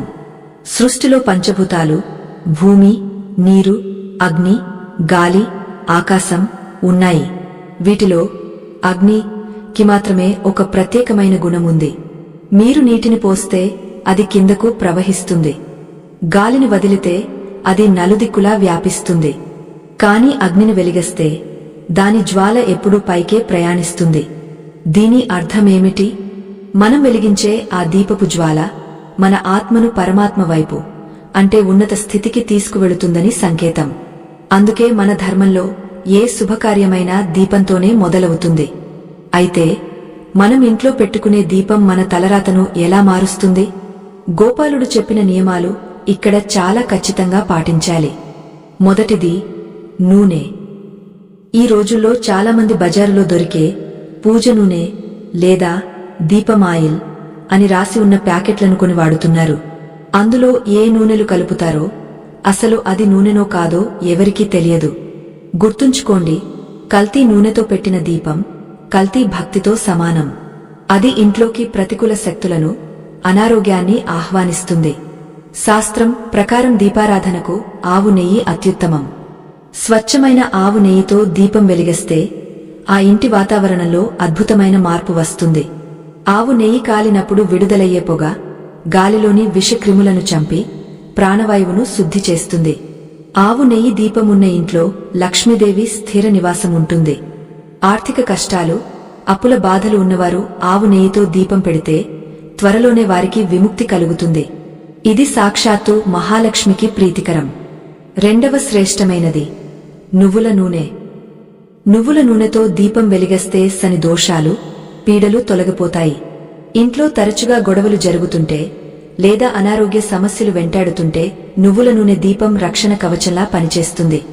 నారాయణుడికి, శివుడికి నువ్వుల నూనె దీపం చాలా ఇష్టం. అయితే ఇక్కడ ఒక హెచ్చరిక. వంటకు వాడే వేరుశెనగ నూనె, పొద్దుతిరుగుడు నూనె, సన్ఫ్లవర్ ఆయిల్, పామాయిల్ వంటి వాటిని పొరపాటున కూడా దీపారాధనకు వాడకూడదు. ఇలా చేస్తే అప్పులు పెరిగిపోతాయి, ఇంట్లో అశాంతి రాజ్యమేలుతుంది. అలాగే ఒకే ప్రమిదలో ఆవు నెయ్యి, నువ్వుల నూనె కలిపి పోయకూడదు. ఇది చాలా పెద్ద దోషం. ఇక రెండవది వత్తులు. చాలామంది తొందరలో ఒకే ఒక వత్తి వేసి దీపం వెలిగిస్తుంటారు.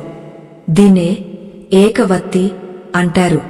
ఏకవత్తి దీపం కేవలం అశుభ కార్యాలకు, అంటే ఎవరైనా చనిపోయినప్పుడు మాత్రమే పెడతారు. శుభప్రదమైన మన ఇంట్లో ఎప్పుడూ 2 వత్తులు కలిపి ఒక వత్తిగా చేసి వెలిగించాలి, లేదా 2 వేర్వేరు వత్తులు వెలిగించాలి. దీని అర్థం భార్యాభర్తలు కలిసి ఉండాలని, జీవాత్మ పరమాత్మ కలవాలని. వత్తుల రకాన్ని బట్టి కూడా ఫలితాలు మారుతాయి. పత్తితో చేసిన వత్తులు సర్వసాధారణం, ఇవి మంచివే. కాని లక్ష్మీ కటాక్షం కావాలనుకునేవారు తామరతూడు వత్తులు, తామర పువ్వు కాడల నుండి తీసిన నారతో చేసినవి వాడితే ఐశ్వర్యం వెల్లువలా వస్తుంది. అలాగే కుటుంబంలో గొడవలు తగ్గడానికి జిల్లేడు వత్తులు వాడతారు. మూడవది దిశ. దీపం జ్వాల ఏ దిక్కును చూడాలి? తూర్పు దిశ. జ్వాల తూర్పు వైపు చూస్తుంటే ఆయురారోగ్యాలు, మనశ్శాంతి కలుగుతాయి, కష్టాలు తొలగిపోతాయి. ఇది అందరికీ శ్రేష్టం. ఉత్తర దిశ. ఉత్తరం కుబేర స్థానం కాబట్టి దీపం జ్వాల ఉత్తరం వైపు చూస్తుంటే ధనలాభం, వ్యాపార అభివృద్ధి కలుగుతుంది. పడమర దిశ. ఇది రుణ విముక్తికి మంచిది, కాని గృహస్థులు జాగ్రత్తగా ఉండాలి. దక్షిణ దిశ. పొరపాటున కూడా దీపం జ్వాల దక్షిణ దిక్కును చూడకూడదు. దక్షిణం యమస్థానం. ఆ దిశగా దీపం పెడితే మృత్యు భయం, అపమృత్యు గండాలు కలుగుతాయి. కేవలం కార్తీక మాసంలో లేదా పితృకార్యాల్లో మాత్రమే దక్షిణ దీపం పెడతారు తప్ప సాధారణ రోజుల్లో ఇంట్లో పెట్టకూడదు. నాలుగవది సమయం. దీపారాధన ఎప్పుడు చేయాలి? ఉదయం, సాయంత్రం 2 పూటలా చేయడం ఉత్తమం. కాని సంధ్యాదీపం సాయంత్రం 6 గంటల నుండి 7 గంటల మధ్యలో పెట్టడం అత్యంత ముఖ్యం. ఎందుకంటే పగలు రాత్రి కలిసే ఈ సంధ్యా సమయం చాలా సున్నితమైనది. ఈ సమయంలోనే అసుర శక్తులు, చెడు శక్తులు బలంగా ఉంటాయి. మన ఇంట్లో దీపం వెలుగుతుంటే ఆ వెలుగును చూసి దుష్ట శక్తులు పారిపోతాయి, దైవ శక్తులు లోపలికి వస్తాయి. ఒక చిన్న కథ మీకోసం. పూర్వం ఒక కోడలు ఉండేది. ఆమె చాలా బద్ధకస్తురాలు. సాయంత్రం దీపం పెట్టమంటే విసుక్కునేది. ఎలాగోలా తూతుమంత్రంగా మాసిన బట్టలతో చిరాకుగా దీపం పెట్టేది. ఆ ఇంట్లో ఎప్పుడూ దరిద్రం తాండవించేది.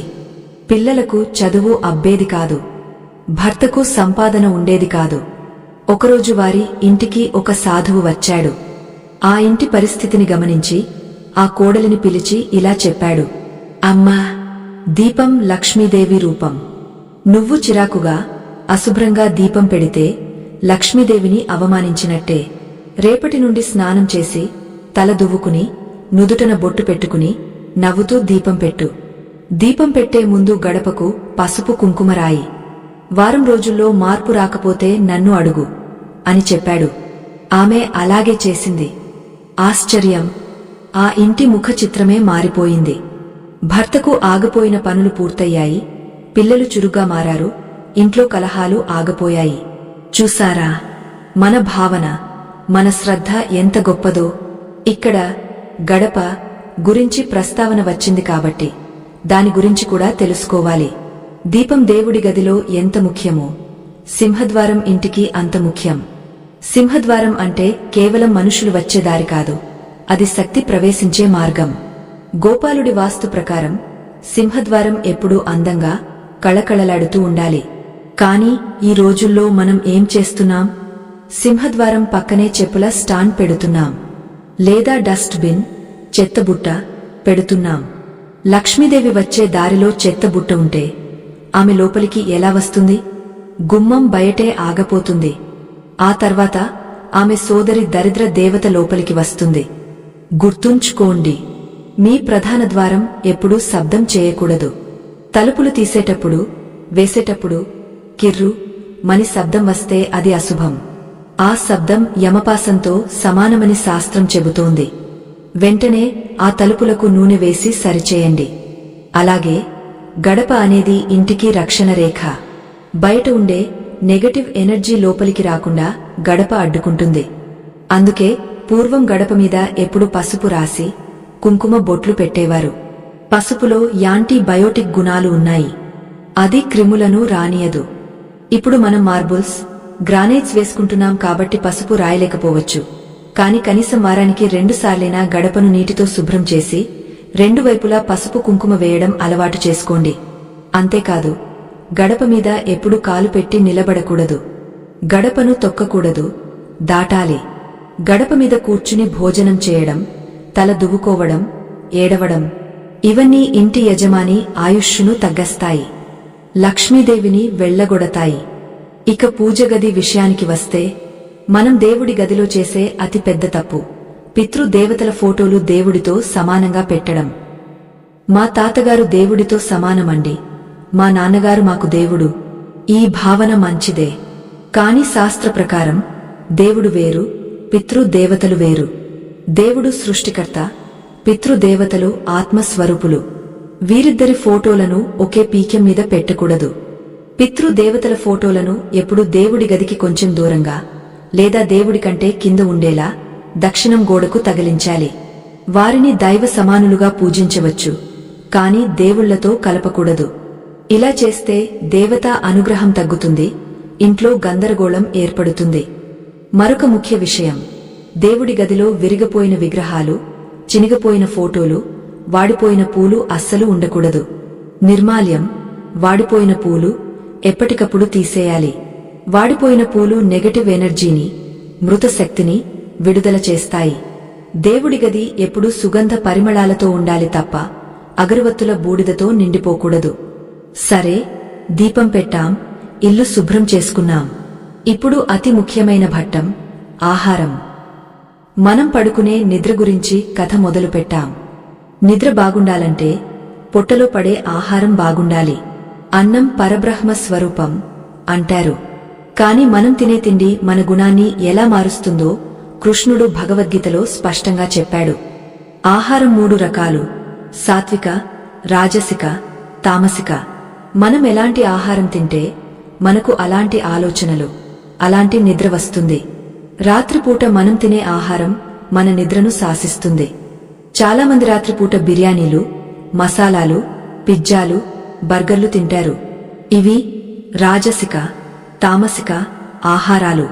ఇవి తిన్నాక శరీరం వాటిని జీర్ణం చేయడానికి రాత్రంతా కష్టపడుతూనే ఉంటుంది.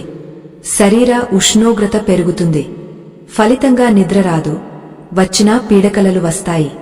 ఉదయం లేచేసరికి చిరాకుగా ఉంటుంది. శాస్త్ర ప్రకారం సూర్యాస్తమయం తర్వాత ఘన ఆహారం తినకూడదు. కాని ఈ కాలంలో అది సాధ్యం కాదు కాబట్టి కనీసం పడుకోవడానికి 2 గంటల ముందే భోజనం ముగించాలి.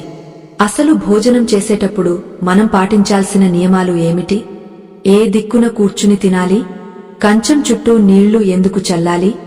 అన్నాన్ని ఎందుకు నిందించకూడదు? పూర్వం మన పెద్దలు భోజనానికి ముందు పరిషేచనం చేసేవారు, అంటే ఆచమనం చేసి కంచం చుట్టూ నీళ్లు చల్లేవారు.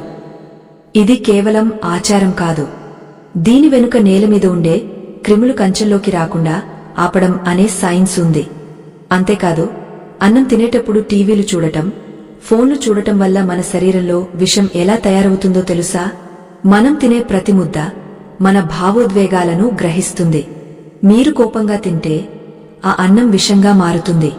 మీరు ఏడుస్తూ తింటే అది రోగంగా మారుతుంది.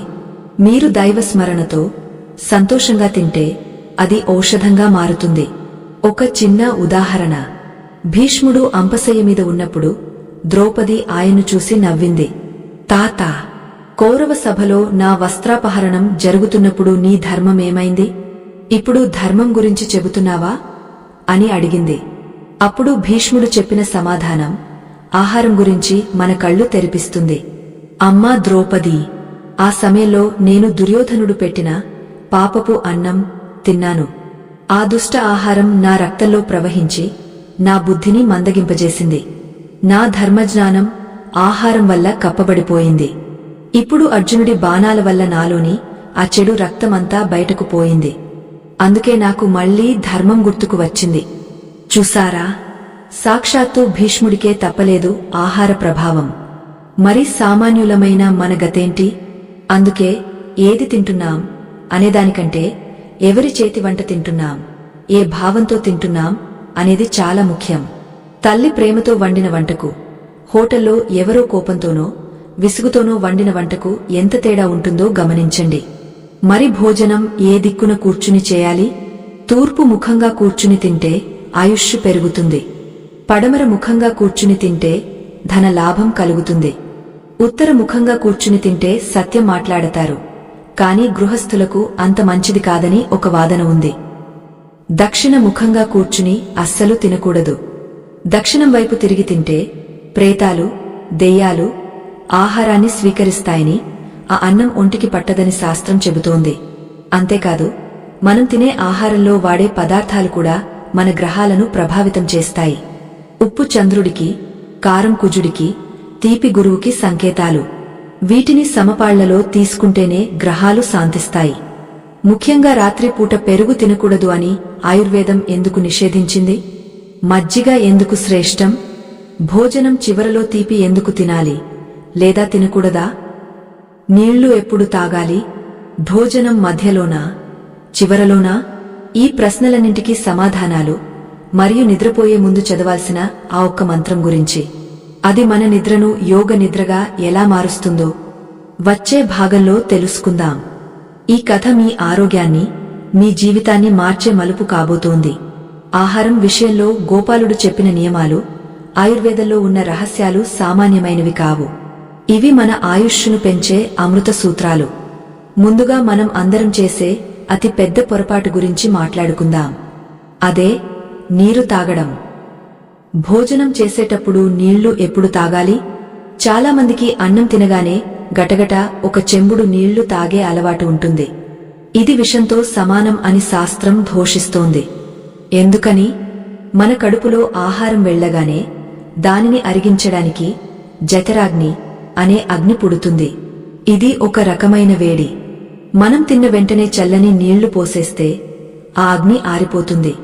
అప్పుడు అన్నం అరగదు, కుళ్ళిపోతుంది. ఆ కుళ్ళిపోయిన అన్నం నుండి గ్యాస్, ఎసిడిటీ, చెడు కొలెస్ట్రాల్ తయారవుతాయి. అందుకే పెద్దలు ఒక సామెత చెప్పారు, భోజనాంతే విషవారి. అంటే భోజనం చివరలో తాగే నీరు విషంతో సమానం. మరి ఎప్పుడు తాగాలి? భోజనానికి అరగంట ముందు నీళ్లు తాగితే అది అమృతం. శరీరాన్ని శుద్ధి చేస్తుంది, ఆకలిని నియంత్రిస్తుంది.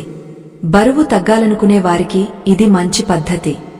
భోజనం మధ్యలో కొద్ది కొద్దిగా 1-2 గుక్కలు నీళ్లు తాగితే అది ఔషధం. గొంతులో ఆహారం సాఫీగా దిగడానికి, రుచి తెలియడానికి ఇది ఉపయోగపడుతుంది. భోజనం పూర్తయిన తర్వాత కనీసం గంటన్నర ఆగా నీళ్లు తాగితే అది బలాన్ని ఇస్తుంది. అప్పటికి ఆహారం సగం అరిగిపోయి ఉంటుంది కాబట్టి నీరు ఆ శక్తిని శరీరం అంతటికీ పంపిణీ చేస్తుంది. ఇక పెరుగు విషయం. భారతీయులకు, ముఖ్యంగా మన తెలుగువారికి పెరుగు లేనిదే ముద్ద దిగదు. అది మంచిదే, కాని రాత్రిపూట పెరుగు తినడం రాక్షస అలవాటు అని ఆయుర్వేదం హెచ్చరిస్తోంది. పెరుగుకు అభిష్యంది అనే గుణముంటుంది. అంటే అది మన శరీరంలోని సూక్ష్మ నాళాలను మూసివేస్తుంది. రాత్రిపూట శరీర ఉష్ణోగ్రత తక్కువగా ఉంటుంది. ఆ సమయంలో చల్లని, బరువైన పెరుగు తింటే అది కఫాన్ని పెంచుతుంది. దీనివల్ల జలుబు, దగ్గు, ఆస్తమా, కీళ్ల నొప్పులు వస్తాయి. మరి రాత్రి ఏం తినాలి? పెరుగుకు బదులుగా మజ్జిగ అమృతం. కొంచెం నీళ్లు కలిపి చిటికెడు జీలకర్ర పొడి, సైంధవ లవణం వేసుకుని మజ్జిగ తాగితే అది ఆహారాన్ని సులభంగా అరిగస్తుంది, గ్యాస్ రాకుండా చూస్తుంది. లక్ష్మీదేవి క్షీరసాగరం, పాల సముద్రం నుండి పుట్టింది. కాని ఆమెకు ఇష్టమైన నివాసం మాత్రం మజ్జిగలోనే అట. అందుకే మజ్జిగను భూలోక అమృతం అంటారు. ఇక రుచుల విషయానికి వస్తే ఆయుర్వేదం ప్రకారం భోజనాన్ని ఎప్పుడూ తీపి, స్వీట్ తో మొదలు పెట్టాలి. మనం పెళ్లిళ్లలో చూస్తుంటాం, ముందు స్వీట్ వడ్డిస్తారు. ఎందుకంటే తీపి పదార్థం నాలుకకు తగలగానే మెదడుకు సంకేతం వెళ్తుంది. జీర్ణక్రియకు అవసరమైన రసాలు ఊరడం మొదలవుతాయి. అలాగే భోజనం చివరలో వగరు లేదా చేదు రుచి ఉండాలి. ఉదాహరణకు తమలపాకు వేసుకోవడం. ఇది కఫాన్ని తగ్గస్తుంది. కాని మనం దానికి విరుద్ధంగా చివర్లో పాయసం తినిలేస్తాం. అందుకే బరువు పెరుగుతున్నాం. భోజనం అయ్యాక వెంటనే వెళ్లి మంచం మీద వాలిపోకూడదు. కృష్ణుడు చెప్పినట్లు తిన్న తర్వాత కనీసం శతపావళి 100 అడుగులు నడవాలి. దీనివల్ల పొట్టలో ఆహారం సర్దుకుంటుంది. తిన్న వెంటనే పడుకుంటే ఆహారం ఛాతీలోకి వచ్చి గుండె మంట పుడుతుంది. ఒకవేళ మీకు యోగాసనాలు వేసే అలవాటు ఉంటే భోజనం తర్వాత వేయగలిగే ఒకే ఒక్క ఆసనం వజ్రాసనం. మోకాళ్ల మీద కూర్చుని వెన్ను నిటారుగా ఉంచడం. ఈ ఆసనంలో 5 నిమిషాలు కూర్చుంటే రాళ్లు కూడా అరిగిపోతాయని అంటారు. ఇవన్నీ శరీరానికి సంబంధించిన విషయాలు. మరి మనస్సుకు? రాత్రి పడుకునే ముందు మన మానసిక స్థితి ఎలా ఉండాలి? మనం పగలు అంతా ఎంతోమందిని కలుస్తాం. కొందరితో గొడవ పడతాం, కొందరిని తిడతాం, కొందరు మనల్ని అవమానిస్తారు. ఆ కోపాన్ని, ఆ బాధను అలాగే మోసుకుంటూ పడుకుంటే ఏమవుతుంది? ఆ ప్రతికూల భావనలు రాత్రంతా మన ఉపచేతన మనస్సులో నాటుకుపోతాయి. అవి మన వ్యక్తిత్వాన్ని మార్చేస్తాయి. అందుకే గోపాలుడు క్షమాగుణం గురించి చెప్పాడు. పడుకునే ముందు మంచం మీద కూర్చుని కళ్ళు మూసుకుని 1 నిమిషం ఇలా అనుకోవాలి. ఈరోజు నన్ను బాధపెట్టిన వారిని నేను క్షమిస్తున్నాను. నేను ఎవరినైనా బాధపెట్టి ఉంటే నన్ను క్షమించమని కోరుతున్నాను. ఈ రోజు జరిగిన కర్మలన్నీ కృష్ణార్పణం. నేను ప్రశాంతంగా ఒక చిన్న పిల్లాడిలా నిద్రలోకి జారుకుంటున్నాను. ఇలా అనుకోవడం వల్ల మెదడులోని భారం దిగిపోతుంది. దీన్నే రుణ విమోచన ప్రక్రియ అంటారు. ఆ రోజు రుణం ఆ రోజుతో తీరిపోవాలి. రేపటి రోజు కొత్తగా మొదలవ్వాలి. మరి నిద్రించే ముందు పాదాలు ఎందుకు కడుక్కోవాలి? చాలామందికి బయట నుండి రాగానే కాళ్లు కడుక్కునే అలవాటు ఉంటుంది, కాని పడుకునే ముందు కడుక్కోరు. మన శరీరంలోని వేడి అంతా పాదాల ద్వారానే బయటకు వెళ్తుంది. పడుకునే ముందు చల్లని నీటితో పాదాలు కడుక్కుని పొడి బట్టతో తుడుచుకుంటే తడి పాదాలతో పడుకోకూడదు. అది దరిద్రం. శరీరంలోని ఉష్ణోగ్రత తగ్గి మెదడు చల్లబడుతుంది. గాగా నిద్ర పడుతుంది. ఇప్పుడు అసలు ఘట్టం. నిద్రపోయే ముందు పఠించవలసిన ఆ ఒక్క మంత్రమేమిటి? అది మన పీడకలలను ఎలా పోగొడుతుంది? మన పెద్దలు నిద్రపోయే ముందు రామస్కందం అనే శ్లోకాన్ని చదివేవారు. రామస్కందం హనుమంతం వైనతేయం వృకోదరం శయనే యః స్మరే నిత్యం దుస్వప్నం తస్య నశ్యతే. దీని అర్థం శ్రీరాముని, హనుమంతుని, గరుత్మంతుని, భీముని ఈ నలుగురిని నిద్రపోయే ముందు ఎవరైతే స్మరిస్తారో వారికి పీడకలలు నశించిపోతాయి. ఎందుకు వీరినే స్మరించాలి? హనుమంతుడు, గరుత్మంతుడు, భీముడు వీరందరూ అపారమైన బలశాలులు. వాయు వేగంతో ప్రయాణించగలిగేవారు మరియు దుష్ట శక్తులను తరిమికొట్టే రక్షకులు. మనం నిద్రలో అచేతనంగా ఉన్నప్పుడు మన ఆత్మకు రక్షక భటులుగా వీరు ఉంటారని నమ్మకం. ఒకవేళ మీకు ఈ శ్లోకం రాకపోతే కనీసం మాధవ, అచ్యుత అని 3 సార్లు పిలిచి పడుకోండి. ఆ నామస్మరణే మీకు రక్షణ కవచం. ఒక చిన్న కథ చెబుతాను. పూర్వం కాంచీపురంలో రామయ్య అనే ఒక సామాన్య రైతు ఉండేవాడు. అతనికి పెద్దగా చదువు రాదు, వేదాలు తెలియవు. కాని అతను ప్రతిరోజు రాత్రి పడుకునే ముందు తన మంచం పక్కన ఒక చిన్న రాగి చెంబుతో నీళ్లు పెట్టుకుని తూర్పు వైపు తిరిగే దండం పెట్టుకుని, కృష్ణయ్య, ఈ రోజు నువ్వు ఇచ్చిన కూడు తిన్నాను, నువ్వు ఇచ్చిన గూడులో పడుకుంటున్నాను. రేపు లేస్తానో లేదో తెలియదు. నా ప్రాణం నీ చేతుల్లో పెడుతున్నాను తండ్రి అని అమాయకంగా చెప్పి పడుకునేవాడు. ఆ ఊరిలో ఒక పెద్ద పండితుడు ఉండేవాడు. ఆయనకు అన్నీ తెలుసు. కాని ఆయనకు నిద్ర పట్టేది కాదు. రాత్రంతా శాస్త్రాలు చదువుతూ రేపు ఏం జరుగుతుందో అని లెక్కలు వేసుకుంటూ గడిపేవాడు. ఒకరోజు యమధర్మరాజు వారిద్దరి ఆయుష్షు అయిపోయిందని ప్రాణాలు తీసుకురమ్మని యమభటులను పంపాడు. యమభటులు వెళ్లేసరికి రామయ్యగాగ్య నిద్రలో ఉన్నాడు. అతని ముఖం ప్రశాంతంగా మెరుస్తోంది. అతని చుట్టూ ఒక కాంతి వలయం ఉంది. యమభటులు అతన్ని తాకలేకపోయారు. ఆ కాంతి వారిని దగ్గరకు రానివ్వలేదు. అదే సమయంలో పండితుడి ఇంటికి వెళ్తే ఆయన నిద్రపోకుండా ఏదో లెక్కల్లో మునిగిపోయి ఆందోళనగా ఉన్నాడు. భటులు సులభంగా ఆయన్ని తీసుకువెళ్లారు. అప్పుడు యమధర్మరాజు ఆశ్చర్యపోయి చిత్రగుప్తుడిని అడిగాడు, రామయ్యను ఎందుకు తీసుకురాలేకపోయారు అని. అప్పుడు చిత్రగుప్తుడు, ప్రభూ, రామయ్య ప్రతిరాత్రి తన కర్మలను, తన భారాన్ని దేవుడికి అప్పగించి శరణాగతితో నిద్రపోతున్నాడు. ఎవరైతే దేవుడి ఒడిలో నిద్రపోతారో యోగ నిద్ర, వారిని తాకే హక్కు మనకు లేదు. వారి ఆయుష్షు ఇంకా పెరిగింది అని చెప్పాడు. చూసారా, ఎంతటి పాండిత్యమున్నా శరణాగతి లేకపోతే వ్యర్థమే. నిద్ర అనేది కేవలం శారీరక విశ్రాంతి కాదు, అదొక ఆధ్యాత్మిక స్థితి. అయితే చాలామందికి ఒక అనుమానముంటుంది. మేము అపార్ట్మెంట్లలో ఉంటున్నాము, మాకు దిశలు సరిగా కుదరడం లేదు, మా మంచాలు మార్చలేము, మరి మాకేంటి దారి అని. వాస్తు దోషాలున్న ఇంటిలో నివసించేవారికి లేదా మంచం మార్చుకునే అవకాశం లేని వారికి గోపాలుడు చెప్పిన ప్రత్యామ్నాయ మార్గాలు, పరిహారాలు ఉన్నాయి. ముఖ్యంగా హనుమాన్ చాలీసా పారాయణం. పడుకునే ముందు హనుమాన్ చాలీసా చదివితే వాస్తు దోషాల ప్రభావం తగ్గుతుందని పెద్దలు చెబుతారు. అలాగే ఇంట్లో ఉప్పు దీపం పెట్టడం వల్ల లేదా గదిలో 4 మూలల చిన్న బౌల్స్లో కల్లు ఉప్పు ఉంచడం వల్ల నెగటివ్ ఎనర్జీని తగ్గించవచ్చు. ఉప్పును ప్రతివారం మార్చాలి.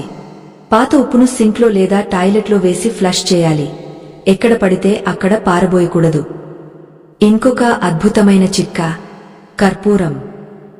వంటగదిలో రాత్రి పనులు అన్నీ అయిపోయాక ఒక చిన్న వెండి లేదా మట్టి పాత్రలో 2 కర్పూరం బిళ్లను, 2 లవంగాలను వేసి వెలిగించండి.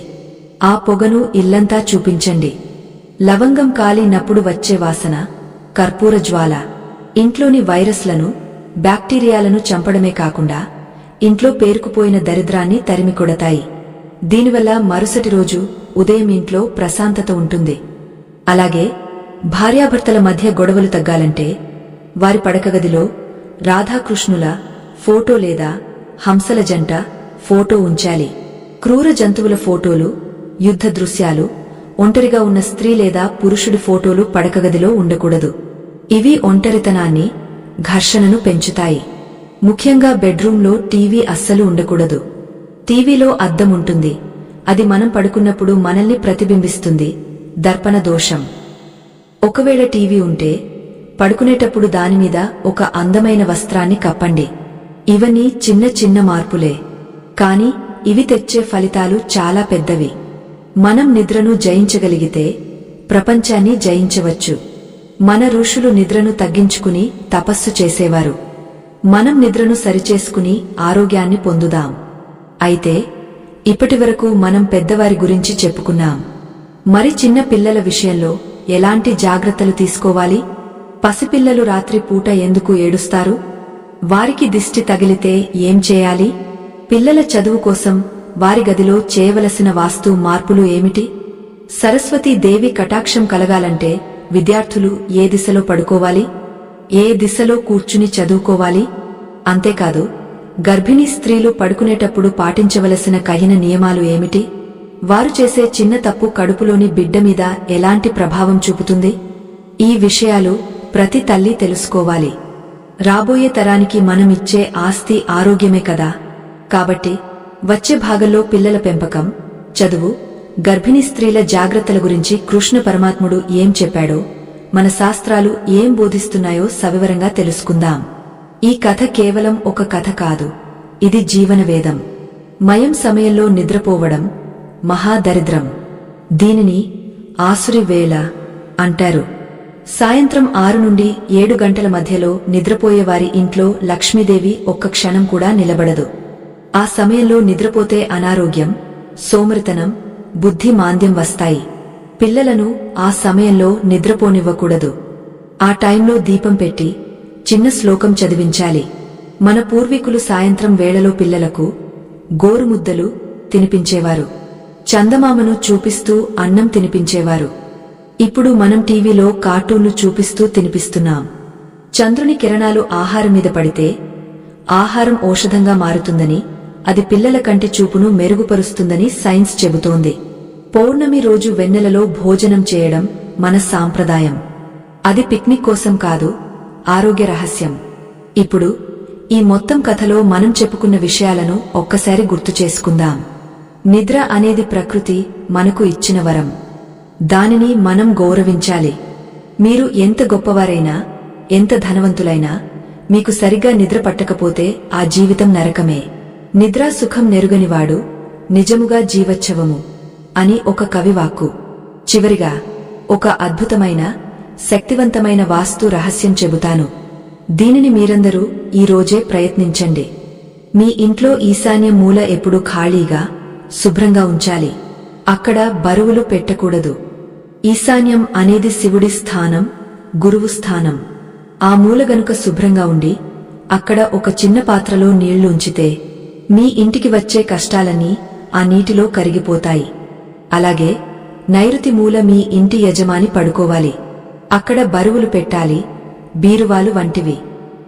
ఇది స్థిరత్వాన్ని ఇస్తుంది.